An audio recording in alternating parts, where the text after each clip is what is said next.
So, good morning, viewers.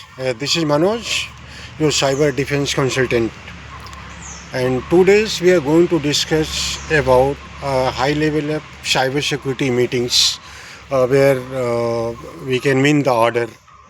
So, some of the good techniques which we are going to discuss in this video, which can help all top level management to win the big orders, even small and mid level of management to win the orders.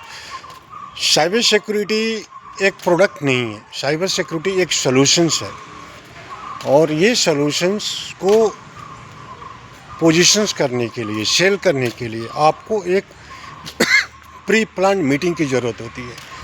Pre plan meetings have ever done? अगर ये questions मैं पूछता हूँ तो शायद answer आपके पास नहीं होगा, क्योंकि हम बहुत सारे मीटिंग्स क्या होते हैं कि ब्लाइंडली मीटिंग्स में आप चले जाते हैं. ब्लाइंडली मीटिंग का रिजल्ट क्या होता है? प्रोडक्टिव नहीं होता, क्योंकि आप पहले से प्लान्ड ही नहीं हो मीटिंग्स के बारे में. आप एड हॉक मीटिंग में जा रहे हो और वहाँ से आप सॉल्यूशन पिच कर रहे हो, और नतीजा होता है कि ना तो आप कस्टमर को समझ पाते हो और ना ही कस्टमर आपको समझ पाता है, और डील कैंसिल हो जाती है. बड़े डील्स साइबर सिक्योरिटी में जब आप कर रहे हैं तो आपको ये सोचना चाहिए कि ये डील जहाँ पर आप 5000 मैन पावर्स के कंपनी में जा रहे हैं, तो आपको एज्यूम होना चाहिए कि ये साइबर सिक्योरिटी डील कम से कम 2 करोड़ का है. तो 2 करोड़ का अगर प्रोडक्ट आप सेल कर रहे हैं, 2 करोड़ का सोल्यूशन सेल कर रहे हैं, तो उसके लिए आपको एक प्लान मीटिंग चाहिए. अब हम लोग गलती क्या करते हैं कि मीटिंग में जाते हैं, मीटिंग में जा कर के जैसे ही देखते हैं कि CIO है, CEO of the company is coming in the meeting, CTO of the company is coming in the meeting, CFO is coming in the meeting. जो चीफ फाइनेंशियल ऑफिसर्स है, चाहे वो चीफ इंफॉर्मेशन ऑफिसर है, चाहे CEO officers, CEO जो company का head, chief executive officers. अगर आप CEO के सामने टेक्नोलॉजी बात करेंगे तो उसको क्या मतलब है, वो तो समझ ही नहीं पाएगा, क्योंकि उसका काम टेक्नोलॉजी पर नहीं है, उसके पास मैन पावर है जो अलाइंड हुआ है. तो CEO का रिस्पॉन्सिबिलिटी क्या होता है कि ओवरऑल कंपनी के परफॉर्मेंस, ओवरऑल कंपनी के कंटिन्यूटी और ओवरऑल रिस्क के ऊपर बात करना. CFO से आप बात करेंगे टेक्नोलॉजिस्ट, CFO को क्या मतलब है आपके टेक्नोलॉजी के बारे में कि आप क्या बोलना चाहते हैं, चाहे क्या सेल करना चाहते हैं, उसकी जिम्मेदारी है. चाहे उसका की एरियाज जो है, की रिस्पॉन्सिबिलिटी एरियाज जो है, वो फंडिंग के ऊपर है कि कितना फंड लगाना पड़ेगा, कितना इन्वेस्टमेंट करना पड़ेगा, क्या इससे कम हो सकता है. अगर आपने बजटरी ऑफर दिया 2 करोड़ का, तो उसका पहला क्वेश्चन होगा आपसे कि नहीं, 2 करोड़ बहुत ज़्यादा है, क्योंकि 2 करोड़ का अप्रूवल नहीं मिल पाएगा, तो फंडिंग पर ही बात करेगा. अगर चीफ टेक्नोलॉजी ऑफिसर से बात कीजिए, चीफ टेक्नोलॉजी ऑफिसर से बात कीजिए या चीफ इंफॉर्मेशन ऑफिसर से आप बात कीजिए, तो वहाँ पर आपको एक क्लियर व्यूज़ मिलेगा, क्लियर आइडियाज़ मिलेंगे कि कंपनी के पास क्या है, कंपनी के नेटवर्क का स्ट्रक्चर कैसे है, कंपनी के पास कितने मैन पावर हैं, कंपनी अपने एग्जिस्टिंग इंफ्रास्ट्रक्चर में क्या यूज़ कर रही है, कौन से फायरवॉल यूज हो रहे हैं, कौन सा एंड पॉइंट यूज हो रहा है, और सारे क्वेश्चंस जो भी उसके नेटवर्क को सिक्योर करने के लिए चाहिए. जितना क्वेश्चन पूछेंगे, as much as question you ask, you gain the information from the customer. आपको बेनिफिट होगा डिज़ाइन करने में. कस्टमर से क्वेश्चंस नहीं पूछेंगे, आप नेटवर्क को अंडरस्टैंड नहीं कर पाएंगे. जब नेटवर्क को अंडरस्टैंड नहीं कर पाएंगे, बस आप सोल्यूशन डिज़ाइन नहीं कर सकते. प्रोडक्ट सेलिंग के लिए अगर जाएंगे आप, अगर वहाँ पर प्रोडक्ट सेलिंग करेंगे, बोलेंगे मुझे फायरवॉल का प्रॉब्लम हो रहा है, आप एक 50 लाख का फायरवॉल दिए, दूसरा वेंडर आएगा 40 लाख का दे देगा, आपसे 10 लाख कम, ऑर्डर विन कर लेगा. ठीक है, तो इस केस में क्या होता है कि कंपनी से ना तो आप मार्जिन बना पाएंगे, ना वो कंपटीटर, क्योंकि प्राइस गेम हो जाता है, और प्राइस गेम बहुत ही ये होता है, मतलब अच्छा नहीं होता. तो जहाँ पर इस टॉप लेवल की मीटिंग हो रहे हैं, जहाँ पर CEO बैठे हैं, CIO, CTO एंड CXO, जो टॉप लेवल के एग्जीक्यूटिव, वहाँ पर हम रिस्क की बात करते हैं, रिस्क प्लस कंप्लेंट्स. उनसे क्वेश्चन पूछिए कि सर आपका नेटवर्क सीटीओ से क्वेश्चन पूछिए कि सर आपका नेटवर्क जो भी सिक्योरिटी है क्या कंप्लायंसेस को मीट करती है, क्या आपकी सिक्योरिटी जीडीपीआर पॉलिसी मीट करेगी, क्या आपकी कंपनी का स्ट्रक्चर जो अभी एग्जिस्टिंग है वो डीपीडीपी को मीट कर रहा है, क्या आपका आईएसओ सर्टिफाइड है। ये सारे क्वेश्चंस पूछिए और बोलिए कि सर कभी आपने ऑडिट किया है आपके नेटवर्क्स को, कभी वीएपीटी टेस्टिंग हुई है आपके नेटवर्क्स में, अगर हुई है तो उसका रिपोर्ट है आपके पास, ठीक है। उसके बाद से आप और सारे क्वेश्चन पूछ सकते हैं जो रिक्वायर्ड हो। तो जितना क्वेश्चन पूछेंगे उतना क्वालिटी मीटिंग होगा, क्योंकि जब आप उस लेवल की मीटिंग कर रहे हैं तो आपको कस्टमर के साथ दो चीज़ें देखनी है, एक तो रिलेशनशिप बिल्ड करना है और दूसरा कस्टमर के साथ जैसे एक डॉक्टर अपने पेशेंट के साथ ट्रीट करता है वैसे आपको ट्रीट करना पड़ेगा ताकि इन्फॉर्मेशन मिल सके। जब पूरा इन्फॉर्मेशन आप ले लेंगे, चाहे कोई भी एग्जीक्यूटिव जैसे मैं हुआ तो मैं तो यही करता हूँ कि सबसे पहले जितना इन्फॉर्मेशन होता है I try to gather the information from customer and based on the information I deliver the solutions. Half information में नहीं करता हूँ। मीटिंग में कभी भी ओवर कॉन्फिडेंट मत होइए। अगर ओवर कॉन्फिडेंट हो रहे हैं कंपनी सोचेगी कि ये बंदा पैसे बनाने के लिए आया है। कंपनी के एग्जीक्यूटिव्स के साथ एक ट्रस्ट जनरेट करना पड़ता है। जब ट्रस्ट जनरेट हो जाता है तो आप जो बोलेंगे कंपनी वही करेगी और वही सुनेगी। उस ट्रस्ट जनरेट करने के लिए आपके पास स्किल्स होना चाहिए और नॉलेज होना चाहिए। ऐसे सिंपल रिलेशनशिप में ट्रस्ट जनरेट होता ही नहीं।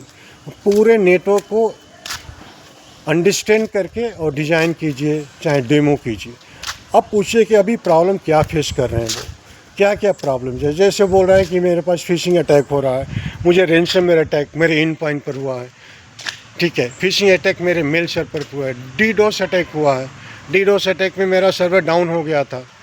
तो आप समझिए कि जहाँ पर डीडोस अटैक होता है, लेकिन एक और आपके नॉलेज में होना चाहिए कि अगर जहाँ पर 20-25 सर्वर लगे हुए हैं जो हैवी लोड ले रहा है, जिसके पास कस्टमर रिक्वेस्ट बहुत ज़्यादा आ रहे हैं और उस इन्वायरमेंट में डीडोस अटैक हो रहा है तो हो सकता है। लेकिन क्वेश्चन पूछिए कि सर क्या आपके पास लोड बैलेंसर है। लोड बैलेंसर अगर आपके पास नहीं है तो जो भी रिक्वेस्ट आता है डिफरेंट कस्टमर का, चाहे डिफरेंट यूजर्स का जो भी रिक्वेस्ट आता है, आपका सिंगल सर्वर हैंडल कर रहा है और सिंगल सर्वर के पास कैपेसिटी से ज़्यादा रिक्वेस्ट आएगा तो क्रैश होगा, डाउन होगा और डीडोस अटैक भी उसी में आता है। तो लोड बैलेंसर क्या करता है कि पूरे आपके सर्वर को अवेलेबल बनाता है। डिफरेंट रिक्वेस्ट आते हैं लोड बैलेंसर के पास, लोड बैलेंसर चेक करता है और देखता है कि कौन सा अवेलेबल सर्वर है जिसके पास कम रिक्वेस्ट है, उसको डिस्ट्रीब्यूट कर देता है, उसको रूट कर देता है ट्रैफिक को और वहाँ से डिलीवर हो जाती है। तो वो सॉल्यूशंस अगर आप बताएंगे तो आपको एक और ऑप्शंस मिलेगा, एक और अपॉर्चुनिटी मिलेगी। इन पॉइंट सिक्योरिटी पर कस्टमर कंप्लेंट क्या रैनसमवेयर अटैक है, पूछिए कौन सा प्रोटेक्शन यूज कर रहे हैं। अगर कोई छोटा वाला एंटीवायरस और इन पॉइंट जिसके पास कोई ये नहीं है, कोई अंडर गार्टनर रिपोर्टेड नहीं है, उसके पास वो कैपेबिलिटीज़ नहीं है जो रैनसमवेयर को प्रोटेक्ट करे, वो तो सिंपल टेक्नोलॉजी है। आप एक high quality AI based in point position कीजिए और इंश्योर कीजिए कि sir this product is the AI based which can help you detecting the ransomware automatically because AI is the intelligent with the help of machine learning and different technology जो भी आपके पास है। जैसे मैं क्राउड स्ट्राइक, इन point, falcon के बारे में बताया था, चाहे मैं माइक्रोसॉफ्ट डिफेंडर बताया था। तो थोड़ा सा इन्वेस्ट आपको ज़्यादा लगेगा लेकिन प्रोटेक्शन ज़्यादा मिलेगा। उनको बोलिए मीटिंग्स में कि अगर आप इतना इन्वेस्ट कर रहे हैं तो आपका नेटवर्क फॉरएवर सिक्योर्ड हम लोग करने की गारंटी दे रहे हैं। डेटा ब्रीचेस के अगेंस्ट में, रैनसमवेयर के अगेंस्ट में, फिशिंग के अगेंस्ट में, चाहे और सारे डिफरेंट अटैक्स होते हैं। अगर ये नहीं कर पाएंगे तो अगर बाई चांस रैनसमवेयर अटैक होता है तो आज आपको 2 करोड़ पे करना पड़ रहा है, कल आपको 10 करोड़ पे करना पड़ेगा रैनसम अमाउंट, जिसको करना ही पड़ेगा, नहीं तो कंपनी रिस्क में आ जाएगी। तो जाके CEO चाहे CFO समझेंगे कि हाँ इस टाइप के रिस्क हो सकते हैं फ्यूचर में, ठीक है। तो उसको एक क्वालिटी मीटिंग बोलते हैं। और आपके पास एक सर्टेन प्रोटोकॉल्स होना चाहिए क्वेश्चन पूछने के लिए। डायरेक्टली आप क्वेश्चंस उतने टॉप लेवल से डायरेक्टली नहीं पूछ सकते। You should have to have a protocol to maintain the relationship, क्योंकि बड़े एग्जीक्यूटिव्स हैं, आप उनका इंटरव्यू नहीं लेने गए हैं, ठीक है। तो अगर आप उनका इंटरव्यू नहीं लेने गए हैं तो एक ऐसा स्ट्रेटेजिस अप्लाई कीजिए जिसमें वो कंफर्ट हो, वो सारे एग्जीक्यूटिव कंफर्ट हो आपको आंसर करने के लिए, ठीक है। अगर जब कंफर्ट हो जाएंगे उनका टाइम मांग लीजिए।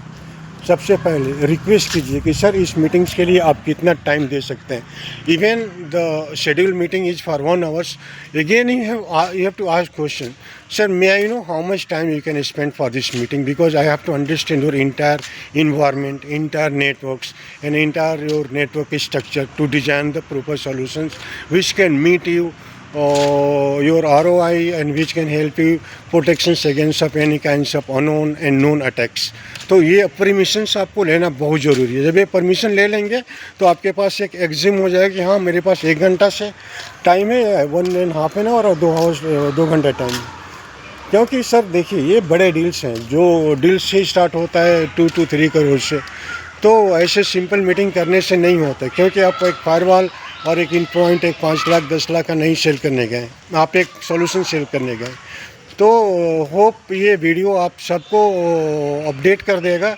और कभी भी मीटिंग में जाइए उस लेवल के मीटिंग में तो एक प्लान मीटिंग कीजिए, रिलेटेड एग्जीक्यूटिव को साथ ले लीजिए। जैसे टेक्निकल बंदा आपके साथ होना चाहिए, OEMs आपके साथ होना चाहिए, OEM का टॉप बंदा आपके साथ होना चाहिए जो ऑब्जर्व कर सके कि हाँ इस टाइप का मैं सॉल्यूशन डिलीवर कर रहा हूँ। तो ये सारे एक क्वालिटी मीटिंग्स होते हैं जहाँ पर बड़े ऑर्डर विंस होते हैं।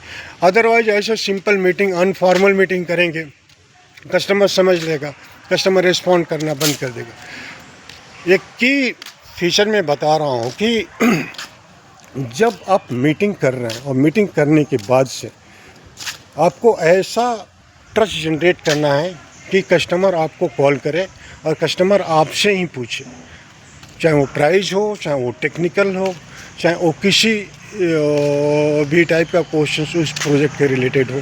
तब आप समझ लीजिए कि आप जो बोल रहे हैं कस्टमर आपकी सुन रहा है, वरना उसके पास कंपटीटर है और वो इंटरटेन कर देगा किसी दूसरे कंपटीटर को। तो कस्टमर कॉन्सेंट, कस्टमर कॉन्फिडेंस और कस्टमर ट्रस्ट जनरेट करना प्रियॉरिटी होती है। तो कभी भी मीटिंग में जाइए प्लान करके जाइए, ऐसे ब्लाइंडली मीटिंग मत जाइए, टाइम नहीं करके जाइए। अभी हम लोग रिसेंटली एक मीटिंग किए थे, एक मैन्युफैक्चरिंग यूनिट, बहुत बड़ी मैन्युफैक्चरिंग यूनिट है, उसका वर्कशॉप और पूरा एक्रॉस एरिया कम से कम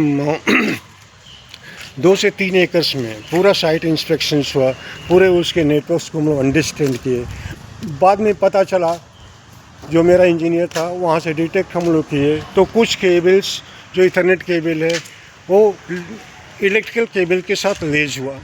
और इलेक्ट्रिक केबल के साथ लेज होने का पहला रीज़न तो वही हो जाता है EMI, जिसको बोलते हैं इलेक्ट्रोमैग्नेटिक इंटरफेरेंस।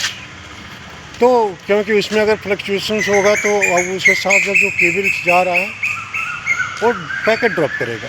तो अभी तो हम लोग उस पर डिज़ाइन कर रहे हैं और उसका अभी पूरा BOQ रेडी कर रहे हैं, जो डिलीवर होगा होपफुली भाई मंडे और ट्यूसडे तक सबमिट कर देंगे। अभी कस्टमर पूरा ट्रस्ट कर लिया है, कस्टमर बोला है कि आप पूरा डिज़ाइन करके मुझे पूरा एक्सप्लेन कीजिए और हम लोग अगर ज़रूरत पड़ेगी तो एक रीशेड्यूल करेंगे हमारे टीम के साथ, आपके टीम के साथ, और विल प्रोसीड फर्दर। तो इस टाइप का क्वालिटी मीटिंग। अभी तो ऑर्डर मैं अभी गारंटी दे रहा हूँ कि ऑर्डर विन होगा, क्योंकि इस टाइप का हम लोग मीटिंग करके हैं। तो thanks guys watching for this video, और be connected with me for the latest update on cyber security and techniques which use and which can help you to make more money. अब 2 करोड़ का order win करेंगे, आपका profit margin ज़्यादा होगा। तो ये video मैं इसके लिए बनाया था कि ताकि हमारे सारे व्यूअर्स और सारे जो भी टॉप लेवल एग्जीक्यूटिव्स हैं उनको हेल्प करे ऑर्डर्स विन करने के लिए। So thank you so much guys for your valuable time. Will meet up sometimes tomorrow और डे आफ्टर टुमारो।